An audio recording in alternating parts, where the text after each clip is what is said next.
Safe po kaya mga digital bank in the long run? Baka bigla na lang silang mawala. Sagutin natin to. Hi everyone, I'm Ivy. I'm a CPA turned financial planner and I talk about personal finance. Digital banks katulad ng traditional banks ay regulated ng BSP or Bangko Sentral ng Pilipinas. Ibig sabihin, dumaan yan sa tamang proseso na kailangang sundin para maproteksyonan ng mga kliyente nito. And again, just like traditional banks, PDIC insured ang mga accounts natin sa digital banks up to 500k per depositor per bank.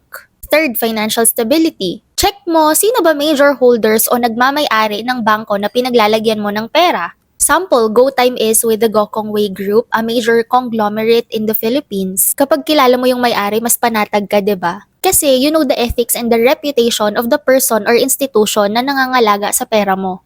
Kaya dapat regularly nagche-check ka din ng news about the bank para aware ka sa performance nila, if may nagbago ba sa management, mga ganon. Tips for added security.